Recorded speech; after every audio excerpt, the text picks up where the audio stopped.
अमरावती जिल्हाधिकारी कार्यालय परिसरातील खासदारांच्या कार्यालयाचे कुलूप तोडून ते ताब्यात घेतल्याबद्दल आंदोलकावर भारतीय दंड संहिता 1860 नुसार कलम 143, 149, 427, 135 असा गुन्हा दाखल करण्यात आला आहे। यामध्ये खासदार बळवंत वानखेडे, आमदार यशोमती ठाकूर, बबुल शेखावत, विलास इंगोले, प्रवीण मनोहर, हरीश मोरे, वैभव वानखेडे, योगेश वानखेडे यांच्यासह आणखी 10 काँग्रेस कार्यकर्त्यांचा समावेश असल्याचे कळते आहे।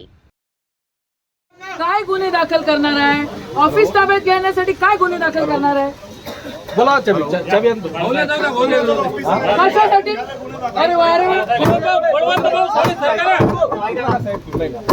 चर्चा करून घ्या ना तुम्ही। चर्चा केली आम्ही 4 दिवसापासून, चर्चा करून घ्या ना आपण तसं। काय झालं पाहिजे?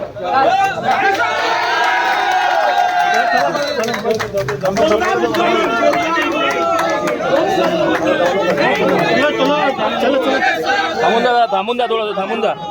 जनमत लाईव्ह न्यूज साठी मोर्शीमधून सोमेश्वर शहाणे यांची रिपोर्ट।